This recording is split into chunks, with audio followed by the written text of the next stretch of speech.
the screen? Yes, thank you. Yes. Okay. Thanks, Johan. And thank you very much for inviting me today. It's a pleasure to be here. As mentioned, I'm going to give a global overview on where we're heading. And I'm going to point out that I think that leads to sustainability. So you've already gave me a nice introduction, so I'm not going to spend much time on this slide, but you can see a photo of me so you know who's talking. When we talk about sustainability, that can scare a few people. It's become one of those buzzwords. But I would say that the breeding objectives that we have and all the indexes that we have today are in a way a sustainability index. And that's because of profitability. That's our main goal. Every breeder is out there selecting animals to make sure that the next generation is more profitable than the last. If we're not improving profitability, then why are we making selection? But I'd say that we also hit the other pillars of sustainability around the society side. That as working in agriculture, we're providing food for the world, and making genetic selection is improving the amount of food produced for the population that we have. So animal breeding plays a really important societal role as well. And when we look at the environment, historically, it's more been about are the animals that we're breeding, are they fit for the environment they're in? Are we breeding animals that can utilize the feed on offer? But if we look towards the future, these sides of the environment and society might outweigh profitability a little bit, but profitability is always going to be our main objective of animal breeding. So in the future, profitability, can't live without it. I see that society is going to play a bigger role as well, that it's not just going to be about feeding the world, but we have to maintain our social license to operate agricultural breeding industries and livestock industries. If we look back at the chicken industry, say, where they made way too much pressure on those growth traits, and we saw issues with feet and the bone structure of those animals. We want to make sure that the animals that we're breeding are healthy and fit for purpose, and that we don't have those animal health and welfare concerns. But of course, the environment is the main objective of a sustainability index, I think. And it's not just going to be about making sure the animals we select are fit for the environment, but are the animals having less of an impact on the environment? And of course, today, most of that focus is on methane production. And the rest of my presentation is really going to sort of home in on that. But keep in mind that when we talk about sustainability, it's not just the environment, it's also profitability and our relationship with society. So if we think about methane, one of the big problems is that the effect it has on climate change. And, there's a lot of people out there who will debate about what impact methane has from the agricultural industry, in that, a cow eats the grass and produces methane, but in the atmosphere, that methane then gets converted to carbon dioxide, and that carbon dioxide goes back into the pasture, and the cow eats it again, produces methane. So it's this circular nature. But every small amount of methane we reduce does have an impact on the world, even if the majority of that methane is coming from melting permafrosts in Russia or the Himalayas in India. But I really want to point out as well that, it's not just the environmental impact that methane has. It's also got a productive element in there, because for every amount of methane produced, that's a potential loss of energy that could have gone into producing meat or wool. So today I'm really going to focus on methane production. So that's the amount of methane an animal produces. But a lot of producers and breeding objectives look at these three other traits as well. So we have methane intensity. So this is the amount of methane produced relative to the amount of meat produced, or the amount of meat and wool in the case of sheep. Methane yield, similar concept. It's the amount of methane produced per amount of feed input. And then we have residual methane.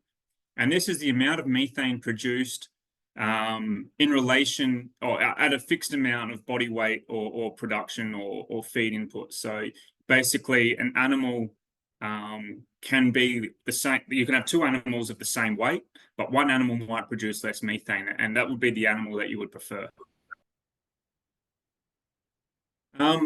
So we have current indexes that are making changes to methane, but we can also push them a little bit harder. So I'm going to go into a little bit of history around our current indexes that do and don't include methane. So bit of a history lesson is that we really started first looking at feed intake. That was something that a lot of producers were saying, we want to select animals that eat less feed but produce the same amount of carcass. And so there was a lot of research done, 20, 30 years ago around measuring feed intake. And one of the things that sort of came from that was that it's incredibly difficult to measure feed intake on enough animals for a long enough period to really get a good feed intake trait. But there was also a lot of talk around, well, if you measure methane, carbon dioxide and oxygen, you could probably predict feed intake. So then there was talk about, why don't we just measure methane instead of feed intake? Of course, that wasn't as easy as we thought either, but these were the stepping stones towards measuring methane. And since then, the conversation's definitely changed into not just selecting on methane for feed intake, but methane as an important economic trait in its own right.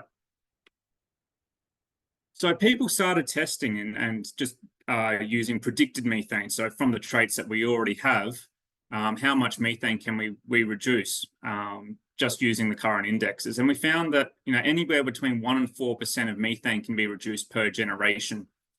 But everybody sort of also talked about, well, if we actually measured methane, we could hit closer to that 4%. So then a lot of work was done around trying to get enough records for methane. And that has been a struggle. And it's an ongoing battle. It's very expensive.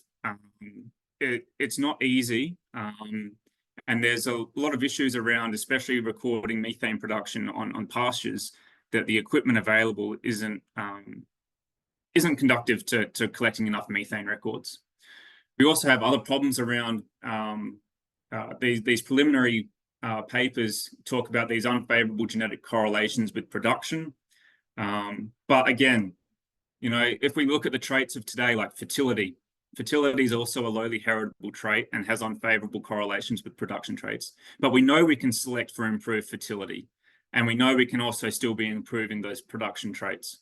So it's something that we really can select for, and breeding programs around the world are really starting to look at including a direct methane trait.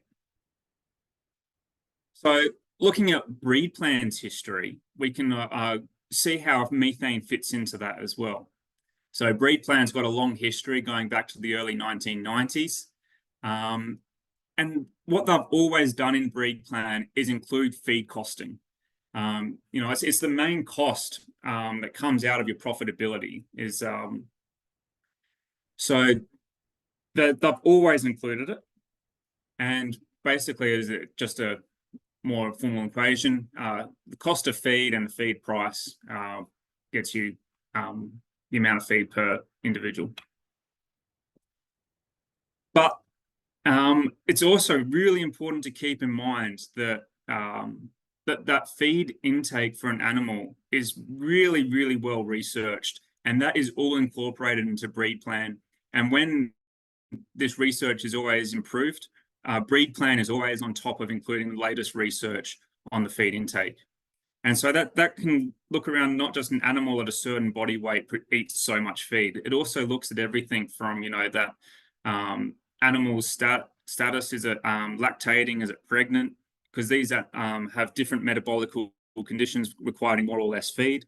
It also looks at things like body condition score. An animal that's in low body condition needs to eat more to get back into condition, or animals that are in too much condition, they're overweight and they're eating more feed than they need to, or they're eating feed for no reason.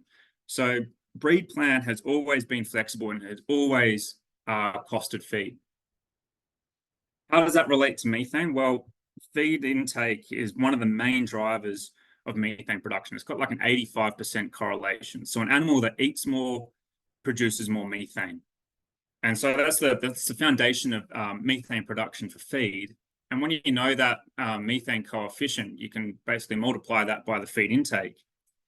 And then if you've got a cost on carbon dioxide, so like a carbon price, what you can do is then say, well, if we increase the cost of feed, we're going to reduce the amount of feed intake and therefore the amount of methane produced. So these tools have always been inside breed plan, but they've never actually been switched on. We've been able to watch and see what's been going on, but nobody's really asked for us to actually include it in their index until fairly recently. So if we do, let's just look at some examples of some traits of the current index. So at the moment, we're selecting for calves that grow faster. So selecting for higher growth rates in the calf. So an animal that grows more, eats more, is going to produce more methane, which is undesired, which is why it's in red. But what we're seeing is on that producer focus side, the impact on methane intensity is actually desirable, because what we're doing is we're selecting for higher growth rates, which means that we end up producing more meat compared to the amount of methane produced. So methane intensity is coming down with the current selection indexes. If we look at weight, most indexes are selecting for lower mature cow weights, or they're maintaining the cow weights where they are at the moment. So if you were selecting for lower cow weights, that's going to produce less methane per cow, because smaller animals eat less, and animals that eat less produce less methane. And then you're also coming over to the intensity side. Even though you're reducing the cow weight, you're reducing more methane than you are in carcass growth. So this is one of the really important ones to think about when we're talking about methane production in the current indexes, because 75% of the methane produced on a farm is from the cow herd. You know, that's different for some breeds and some production systems, but fundamentally, majority of methane produced on farms comes from that cow herd. So anything that we reduce methane here is going to have a significant reduction to the total methane produced on a farm.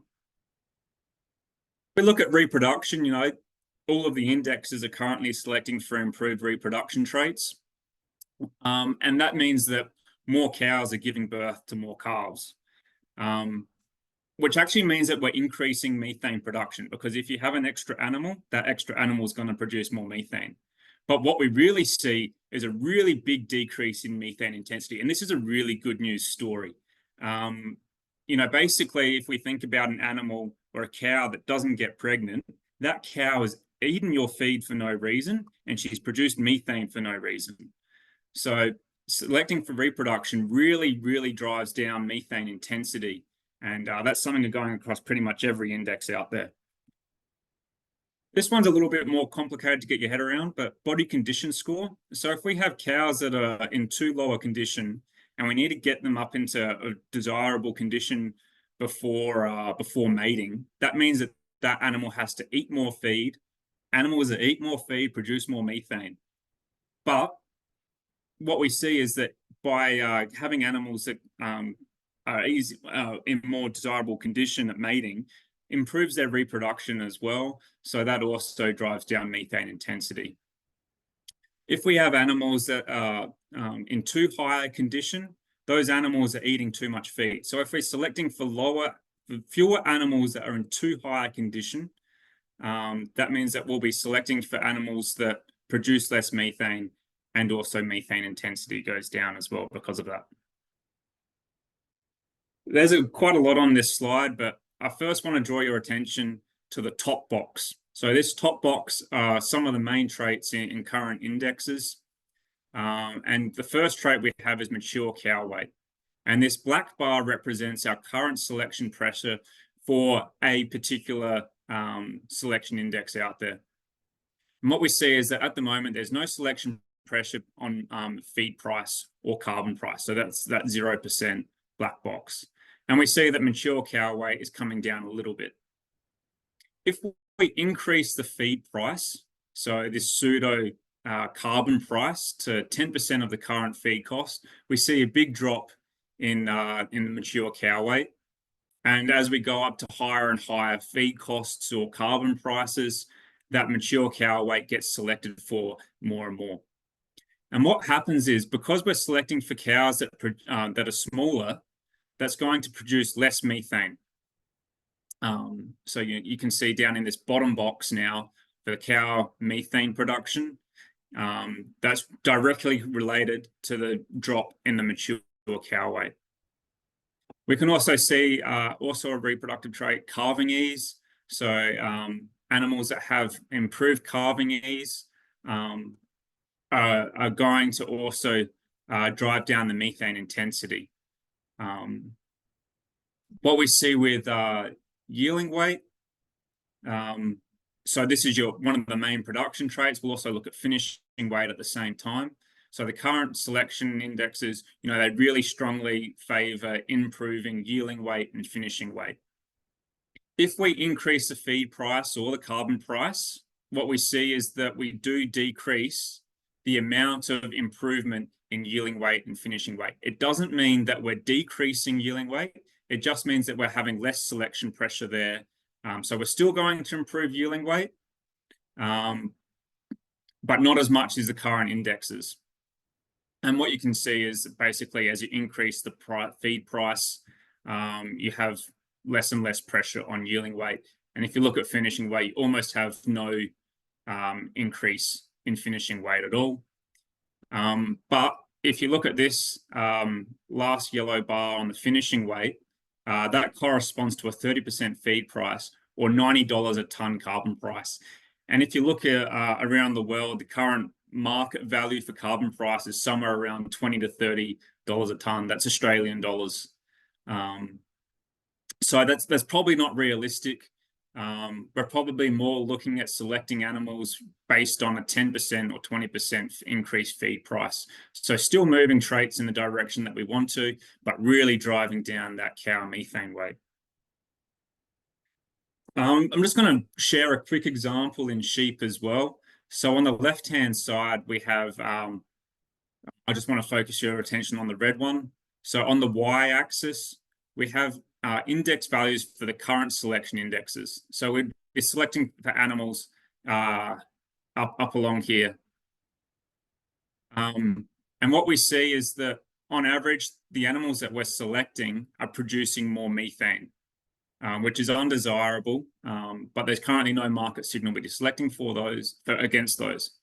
But if we come over to methane intensity, we do see, because we're selecting heavily on growth and production traits, that we're driving down methane intensity. So anything left of this line is lower methane intensity. What we could be doing is actually selecting the animals that produce less methane, but still have a high index value for growth and production traits. So that's sort of what we're looking towards in the future. So just a bit of a recap on what current indexes around the world are currently doing.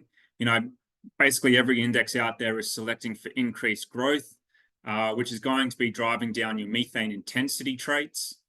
But at the same time, if you're also selecting for decreased mature cow weights, you're also going to be improving methane intensity. And in most cases, we're probably also reducing methane production if you are selecting for lower cow weights. And also looking back at anything reproduction related or growth related is going to drive down methane intensity. Something I didn't really touch on is days to slaughter. So animals that grow faster and make it to the market faster means that they've spent less time producing methane than animals that take longer to get to market weight. So anything that reduces days to slaughter is also going to reduce methane production and methane intensity. If we look around the world, we can see that the current indexes are making changes to methane production, but that's all based on the traits that we currently record. And nobody currently really selects for methane actually measured on farms.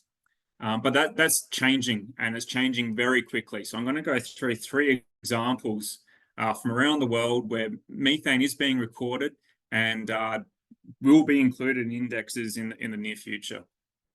So starting with Ireland, they've started publishing breeding values for methane. This was based on 1,500 Irish beef cattle from across many different breeds. And then that has been producing methane EBVs. At the moment, it's still based on a small number of bulls. Not really clear what the methane trade is, but they are definitely making progress, and they were some of the first ones to produce breeding values for beef, and it's only going to get better from here.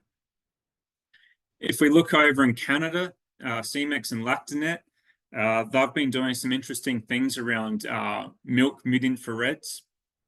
So basically, the idea here is that they've got a number of cows that have been put into these green feed measuring devices. So a cow comes in and gets a concentrate, and as that cow is eating the concentrate, its methane is being measured.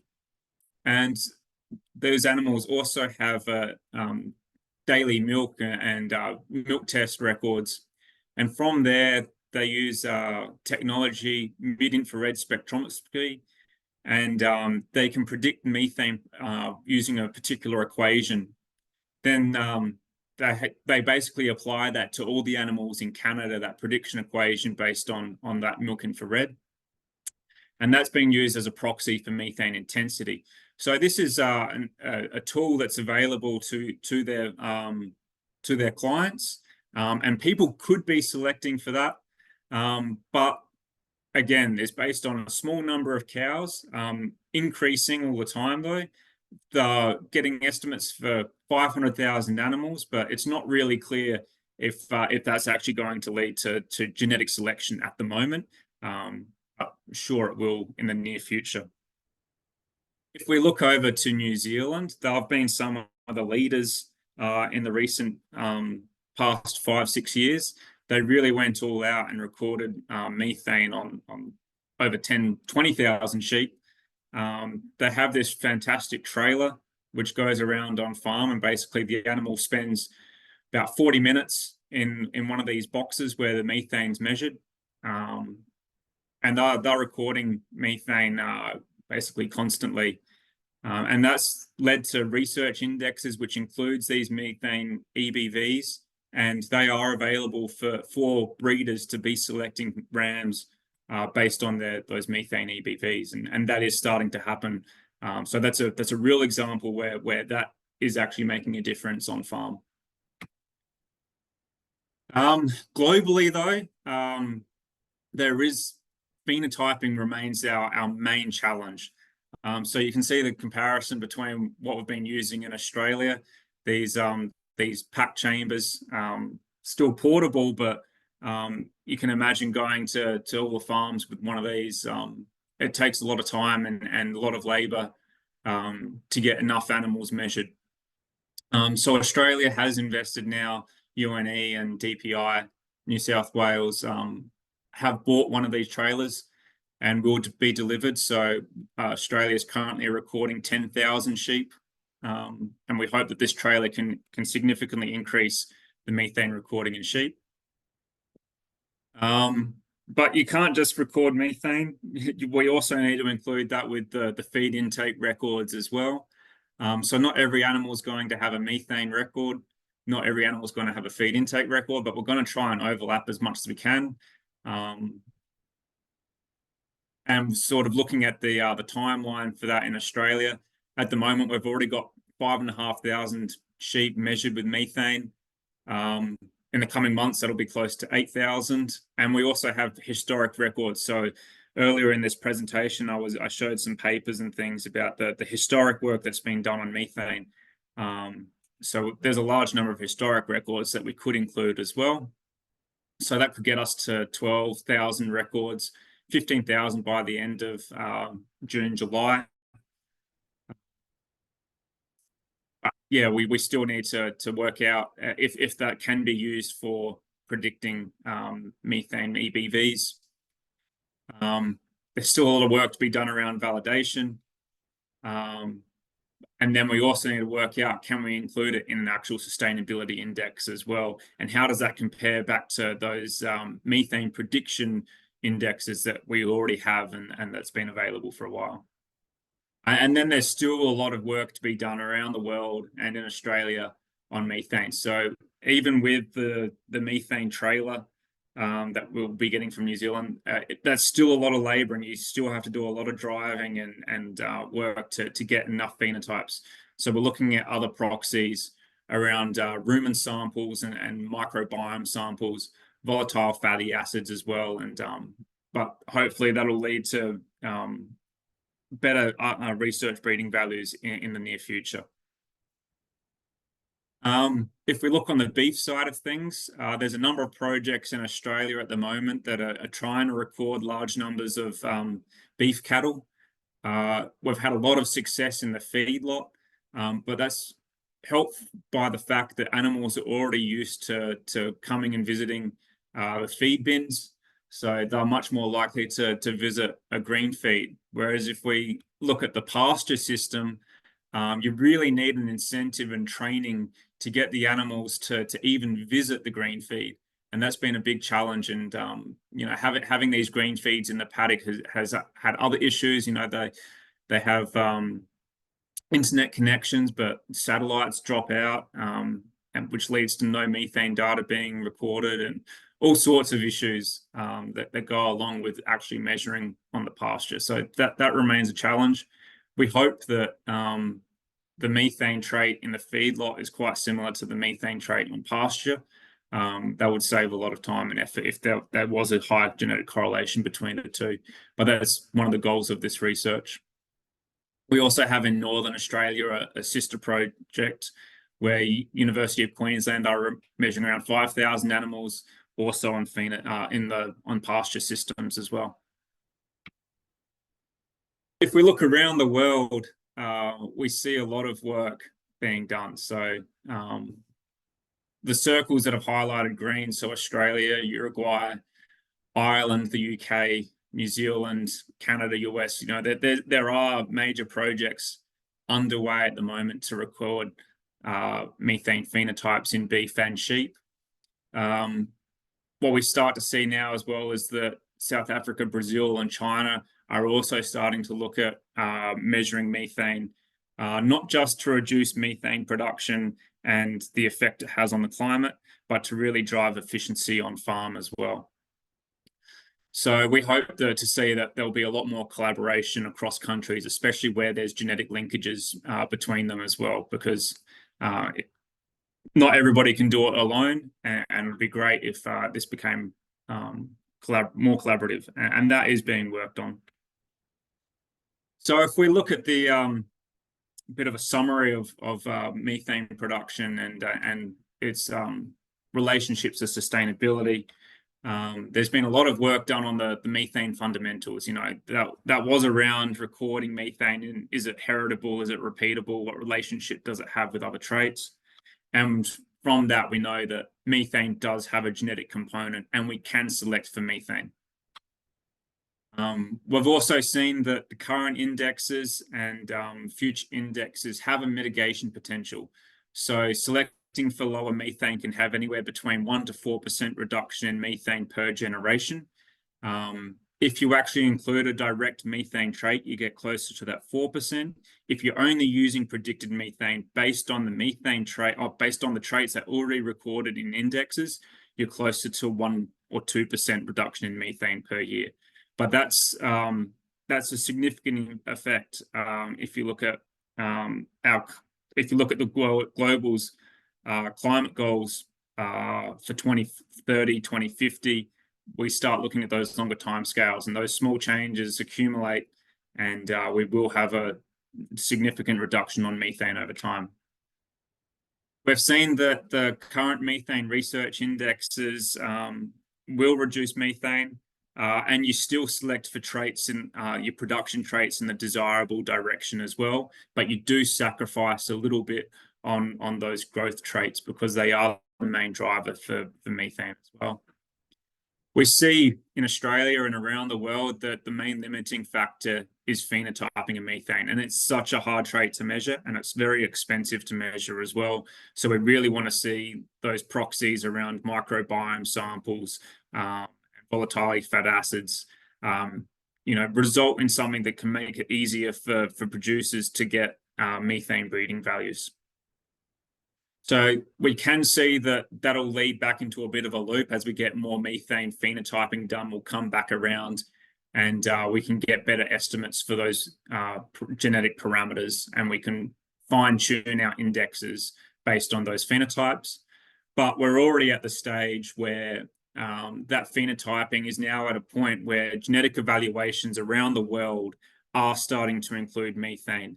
And as that more phenotyping gets done, those genetic evaluations, you're going to see those rolling out. You'll see those rolling out everywhere, and every breeding species will be wanting to jump on board. But at the end of the day, we know that sustainability indexes aren't just methane. In the future, there probably will be a carbon price, and methane will have a serious economical component on your indexes. At the moment, though, that's all around marketing. But we know that we can select for methane and feed intake traits, but a real sustainability index will look at those other things around health, welfare, genetic diversity, and the impact on the environment, not just the climate.